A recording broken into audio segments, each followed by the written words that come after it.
Filipenses, capítulo 2.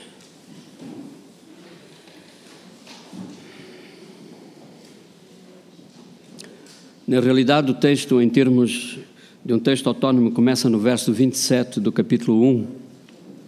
Talvez seja bom nós lermos o texto completo, no sentido de entrarmos bem claramente dentro daquilo que o apóstolo Paulo está a trazer à igreja. Mas primeiro eu quero orar brevemente, rapidamente. A oração para nós é uma conversa com Deus, mas também é uma disposição em nos colocarmos debaixo da sua palavra e ouvi-lo da maneira como Ele quer ser ouvido e não da maneira como nós queremos escutar. Querido Deus e Pai, abra a nossa mente e abra o nosso coração. Que a Tua palavra nos fale por aquilo que ela é, não por aquilo que nós pensamos sobre ela. Que os nossos ouvidos estejam atentos àquilo que o Espírito Santo traga ao nosso coração no dia de hoje. É o que eu te peço em nome de Jesus. Amém. Diz o apóstolo Paulo, então, no capítulo 1 de Filipenses, no verso 27, o seguinte, minha versão provavelmente é um pouco diferente da vossa: somente portai-vos de modo digno do Evangelho de Cristo, para que quer eu vá e vos veja, quer esteja ausente, ouça acerca de vós que permaneceis firmes num só Espírito, combatendo juntos como uma só alma pela fé do Evangelho, e que em nada estáis atemorizados pelo adversário. Para eles isso é sinal de perdição, mas para vós de salvação, e isso vem de Deus. Pois, por amor de Cristo vos foi concedido não somente crer nele, mas também sofrer por ele, tendo o mesmo combate que já vistes em mim e que agora sabeis que está em mim. Portanto, se há em Cristo alguma exortação, alguma consolação de amor, alguma comunhão do Espírito, se há qualquer sentimento profundo ou compaixão, completai a minha alegria para que tenhais o mesmo modo de pensar, o mesmo amor, o mesmo ânimo, pensando a mesma coisa. Nada façais por rivalidade, nem por orgulho, mas com humildade. E assim cada um considera os outros superiores a si mesmo. Cada um não se preocupe somente com o que é seu, mas também com o que é dos outros. Tende em vós o mesmo sentimento que houve em Cristo Jesus, que existindo em forma de Deus, não considerou o facto de ser igual a Deus algo a que se devesse apegar, mas pelo contrário, esvaziou-se a si mesmo, assumindo a forma de servo e fazendo-se semelhante aos homens. Assim, na forma de homem, humilhou-se a si mesmo, sendo obediente até à morte e morte de cruz. Até aqui a leitura da palavra de Deus. Deus abençoe a sua palavra. Este é um texto extraordinário. Aliás, todo o texto bíblico é extraordinário. Mas particularmente eu considero este um texto fascinante. É um texto aparentemente fácil, mas teologicamente difícil. E todo o aluno de teologia tem pavor quando algum professor lhe pede que faça uma exegese, não é? Do verso 7 do capítulo 2. E os irmãos já devem ter notado, nas diferentes versões que nós temos, essa palavra esvaziou-se a si mesmo, tem traduções diferentes consoante a sua versão. Há até uma versão mais antiga que infelizmente usa a palavra aniquilou-se, como se Cristo se tivesse aniquilado ele mesmo. É um pouco estranha essa versão, mas pronto, era aquilo que na altura, no português da época, melhor se adequava à tradução daquilo que está no original. Este sentimento, que sentimento é? Quando nós falamos de sentimento, o que temos de ter cuidado, não estamos a falar de um estado. Sentimento é algo que nós sentimos, mas é algo que ao sentir, tomamos para nós, e ao tomá-lo para nós faz parte das nossas escolhas. Isso claramente nos leva a um estado. A humilhação não é um sentimento. A humilhação é um estado, e muita gente pega aqui nesta passagem e pensando que está a tratar de Cristo se humilhar. Não.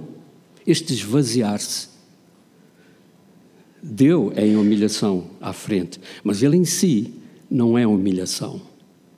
Este Cristo se ter esvaziado significa que ele tomou uma atitude clara, uma escolha que ele teve quando, na economia divina, ficou decidido que ele viria para morrer na cruz por cada um de nós. Muito difícil. Humanamente, impossível. Mas ele fê-lo. Sabemos que o fez por amor. Não é? Fê-lo por amor. E fê-lo em obediência também ao Pai. Mas acima de tudo fez porque não havia outra solução para que o juízo de Deus ficasse satisfeito em relação ao pecado humano. Eu não tenho nenhuma solução para a minha vida por causa do meu pecado. Maior que ele seja, menor que ele seja, não interessa, porque pecado é pecado aos olhos de Deus. Este estado de pecado nós estamos, e só saímos deste estado de pecado por causa de alguma coisa que Jesus Cristo tomou perante si mesmo e decidiu em si mesmo fazê-lo, esvaziando-se. Vamos tentar entender isto. Lá atrás, claro, onde começámos a ler no verso 27, só quero salientar uma pequena coisa no verso 27, em que diz que nós, como igreja, devemos permanecer firmes num só espírito, combatendo juntos como uma só alma. Nós temos que ter um conceito de igreja sempre um conceito monobloco, um conceito solidário, um conceito de uma coisa só, de uma unidade perfeita. A Igreja de Cristo, ela é composta claramente por várias pessoas, por várias denominações. O reino de Deus, ele é multiforme, a graça de Deus também é multiforme. Mas nós, como corpo local de Cristo, temos que ser uma só coisa. Claro, é difícil também. Temos aquele ditado português, cada cabeça, sua sentença, não é? E se formos a ver as opiniões, e nós, portugueses, usando uma expressão brasileira, somos muito opiniosos. Nós gostamos muito de dar a nossa opinião, e às vezes até quando discordamos numa Assembleia Geral, não é? Aqueles cultos um pouquinho incomodados e incómodos, às vezes, que nós temos para resolver os problemas da administração da igreja, às vezes as pessoas falam, não porque estejam a participar de uma solução, mas porque querem que a sua opinião seja ouvida, porque é a sua posição. E quer que respeite a sua posição a partir da sua opinião. Mas nós temos que permanecer firmes num só Espírito. Aqui não se refere ao Espírito Santo, aqui se refere ao Espírito que nós, como todos, numa coisa só tenhamos, e como uma só alma, porque isto é pela fé do Evangelho, não é pela fama do nosso nome, não é pelo progresso da nossa igreja, não é para que haja impacto somente por nós, mas pela fé do Evangelho, para que as boas novas tenham autoridade quando sejam apresentadas e causem impacto quando ela é apresentada. Diz no verso 2, portanto, se há em Cristo... Nós estamos em Cristo, não estamos? Eu vou fazer umas perguntas, por isso podem responder à vontade, tá? Estamos em Cristo? Sim, sim, sim. O que é que isso quer dizer? O que é que quer dizer em? Desculpem os irmãos brasileiros, mas é uma coisa, como eu vivi muito tempo no Brasil, eu conheço bem essa diferença. Às vezes no Brasil a gente dizia assim, eu vou na igreja, mas ainda não estava na igreja. Estava fora, não é? Eu vou na igreja. Ou eu vou na escola e ainda não estava lá. Em quer dizer o quê? Em. Uma preposição? Não. Isso é com. Companhia é com. Em quer dizer o quê? Dentro. Dentro. Em quer dizer dentro. Eu só posso dizer em quando estou dentro. Então, eu estou dentro de Cristo? Estou? Ou Ele é que está dentro de ti? Como é que é? Nós chamamos a isto união. A união em Cristo. Tem um aspecto místico que às vezes é difícil de entender. Como é que, se vamos muito pelo lado místico, perdemos a base real, concreta. Nós estamos em Cristo, porque a igreja é o corpo de Cristo. Eu estou metido nesse corpo. O batismo do Espírito Santo é claramente a minha incorporização. Porque a Bíblia diz lá em Coríntios que eu sou batizado pelo Espírito para formar um corpo. Não há destaques dentro da igreja. Não há saliências. Não há busca de fama. Não há projeção pessoal. Não há opiniosos. A Igreja de Cristo tem que entender que ela vive todos como parte de uma só coisa. E todos participam na conjugação de esforços, de ideias, de vontade, de bem. É isso que se chama mordomia, no sentido mais amplo da palavra. Porque é na somatória dessas coisas todas que ocorre a beleza que é de ver uma igreja firme, como Paulo pede, e unida de mente, de coração, de espírito e de alma. Quem não quer participar de uma igreja assim? É a pergunta. Quem não quer? Se há em Cristo... É interessante aqui que neste básico Paulo começa com algumas. É interessante a expressão algumas. Significa muito simplesmente o seguinte: Deus tem misericórdia das nossas deficiências, dificuldades e incapacidades. Então, Ele não exige de nós a perfeição, Ele não exige de nós o todo, Ele não exige de nós o completo. Ele diz alguma exortação, mas alguma tem que ter. Que outra palavra temos para esta exortação? Quem é capaz de me ajudar? Eu não vou perguntar aos seminaristas para não ficarem envergonhados. Mas se quiserem podem dizer. Desculpa. Exortação, o que é isto? O que é exortar? Eu vou contar uma pequena história. Era pastor de um grupo de jovens numa igreja grande em São Paulo, Igreja Batista da Liberdade. E estava a começar a pôr os jovens a falar perante os outros. Era um grupo pequeno para aquela realidade, 120 jovens aproximadamente. E disse assim a um deles: olha, domingo que vem tu traz a exortação. Aquele moço preparou-se durante a semana, chegou lá, aquele domingo de manhã, e usando também uma expressão brasileira, desceu o pau na congregação toda, só ralhou e bateu. Exortar é isto? É ralhar? Sim ou não? O que é exortar? Ok. O verbo parakaleo. Estamos numa aula, não é? O verbo parakaleo. Para é uma preposição que significa ao lado, como parábola é falar ao lado de. Paralela é uma linha ao lado de outra linha. Parakaleo é ser chamado ao lado de outro. Exortar é tu seres chamados para te sentar ao lado de alguém. E sentar ao lado de alguém para quê? Cá está o consolo, o conforto, o encorajamento. Não é para ralhar com a pessoa, não é para criticar a pessoa, não é para ser pessimista em relação à pessoa, não é para depois fofocar nos corredores do templo. É exatamente para sentar ao pé dela na sua necessidade e ministrar a sua necessidade. E trazer-lhe aquele conforto, aquele consolo, aquele encorajamento que lhe falta para crescer, para resolver a situação. Então, se nós estamos em Cristo, há alguma exortação, há algum encorajamento, há algum conforto, há algum consolo, nós temos que ter. Se não tivermos, não somos igreja. Mas diz também alguma consolação de amor. É verdade. E isto é manifesto entre nós de uma maneira muito clara.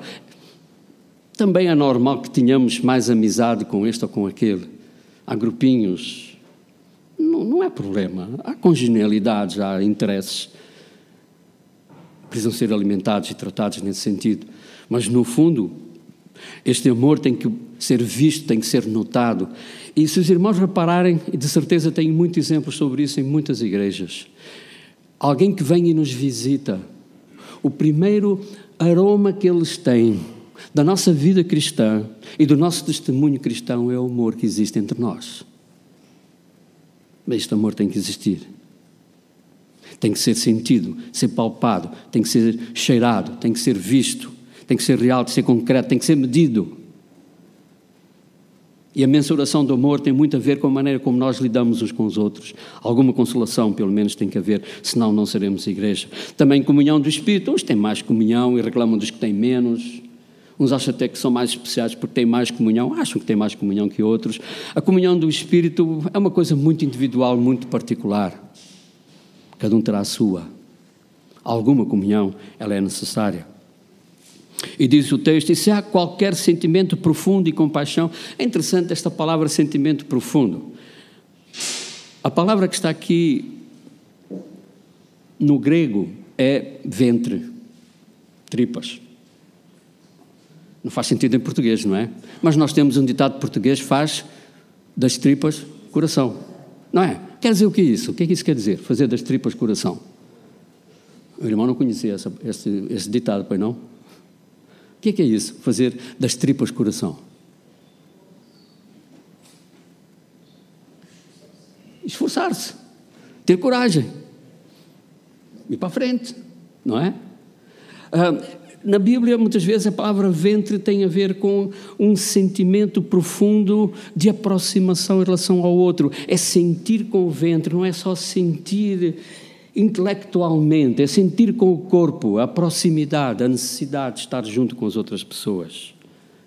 O vício bom, se é que é o vício bom, aquela necessidade de estar com os irmãos, sentir falta deles.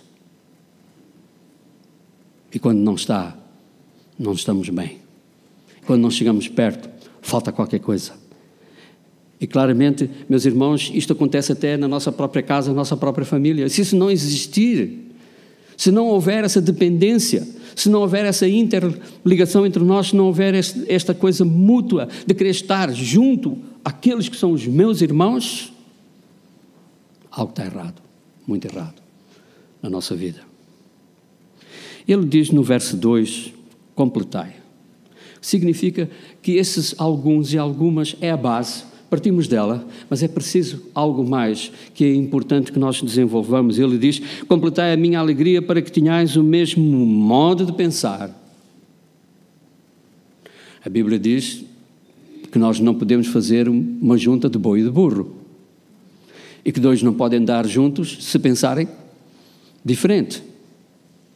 É verdade que muitos aplicam isso ao casamento misto, mas no fundo aplica-se a qualquer unidade, a qualquer congregação, a qualquer igreja, a qualquer família. Tem que haver unidade na maneira de pensar. Temos que ter todos a mesma direção, que é isso que está no contexto. Temos que ter todos os mesmos objetivos, temos que ter todos a mesma determinação, nós temos que termos todos os mesmos alvos, propósitos, linha de chegada. Não podemos andar uns a puxar para um lado e outros a puxar para o outro. Com muita dificuldade, a geringonça política, como chama-se assim, não é?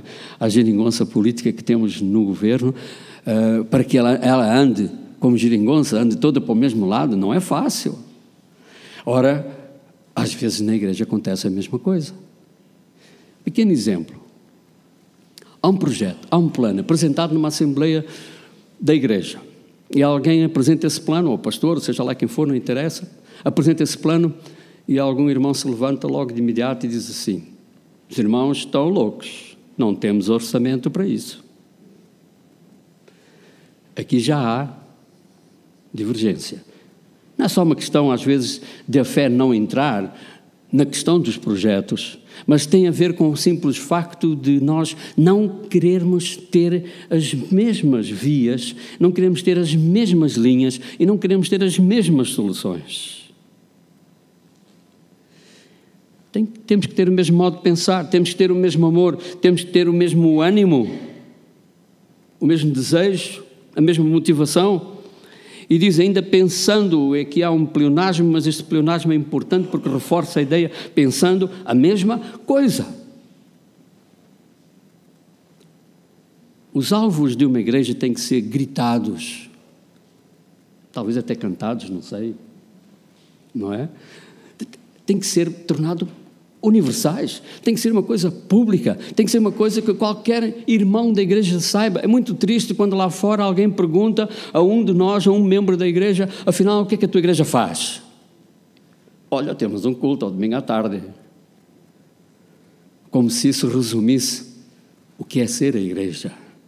Ai de nós se resumirmos a nossa atividade cristã a um culto. Ai de nós se o fizermos. Mas é interessante que ele diz no verso 3, nada façais por rivalidade, nem por orgulho, mas com humildade, e assim cada um considera os outros superiores a si mesmo. Cada um não se preocupe somente com o que é seu, mas também com o que é dos outros. Ora, nós vivemos numa sociedade ocidentalizada, muito distinta, por exemplo, da Ásia, da África, onde o conceito de solidário é distinto, é diferente. Alguns já devem ter ouvido falar na palavra Ubuntu, que o Nelson Mandela usava muitas vezes quando falava da África do Sul como a nação arco-íris, Rainbow Nation. Eles têm 2 comprimentos, Simone que significa estamos juntos.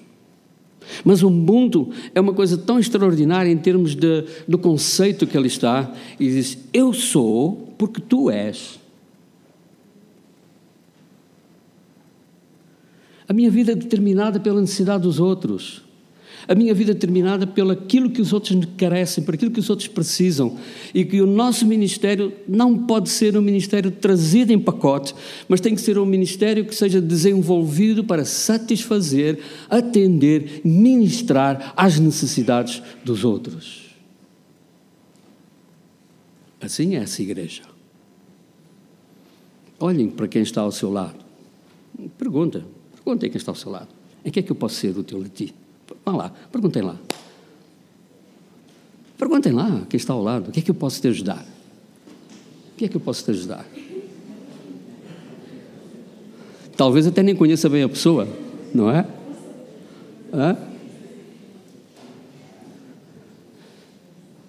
Já fizeram este exercício alguma vez mais?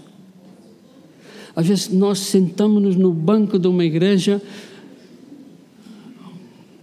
em Carandiru, onde eu fui pastor, a última vez que eu fui pastor no Brasil, uma vez entreguei aos irmãos da igreja um papelinho. A cada irmão entreguei um papelinho e tinha só uma pergunta. Era uma pergunta capciosa, mas tinha aquela pergunta em cima. Porquê é que eu venho à igreja? Eu não devia ter posto eu, mas pus lá o eu. Então, 99% das respostas foram porque eu, qualquer coisa. Porquê é que tu vens ao culto? É a pergunta. Porquê é que fazes parte desta igreja? O que é que estás aqui a fazer? Qual é a tua razão de ser cristã? Porquê é que tu dizes que Cristo é teu Senhor e Salvador? Porquê é que afirmas que o Espírito Santo te capacita? Porquê é que tu buscas o consolo, o conforto, a exortação do próprio Deus no Espírito? Porquê é que lês a Bíblia? Porquê é que oras? Porquê é que cantas ou louvas? Para te satisfazer? Será? Se for, estás errado. Porque nós somos chamados para servir. Para servir. Estou quase a acabar. Diz o texto, no verso 5, tendo em vós o mesmo sentimento que houve em Cristo Jesus, que existindo em forma de Deus, não considerou o facto de ser igual a Deus algo a que se devesse apegar, mas pelo contrário, esvaziou-se a si mesmo. Cá está o tal sentimento, o sentimento kenótico. Significa o quê? Muito simples, usando uma palavra portuguesa já dentro do nosso contexto, sentimento de renúncia. Este esvaziamento, a palavra significa pura e simplesmente, eu tinha uma vasilha cheia de água e agora vou tirar a água toda da vasilha. Ela fica completamente vazia. Sem nada lá dentro. É o oposto do Salmo 23, o meu cálice transborda. Sim, o meu cálice transborda, mas chega uma altura que tudo o que eu tenho na minha vida tem que ser tirado por completo, no total, para fora. Cristo não teve por usurpação o ser igual a Deus, antes esvaziou-se a si mesmo. Não teve nada com que se pudesse apegar. Ele largou as suas vestes celestiais, ele pendurou a sua roupa no armário celestial, no guarda-roupa celestial. tirou todas as suas prerrogativas divinas e veio já imaginaram nascer como um bebé que nem falar sabia, que tinha que mamar nos seios da sua mãe.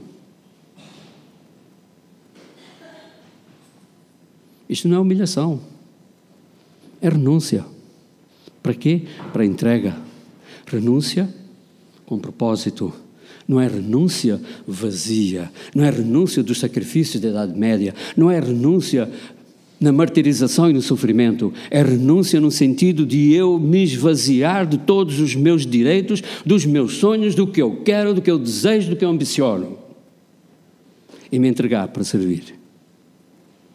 E que Ele faça de mim o que Ele quer, não o que eu quero. Amém? Amém.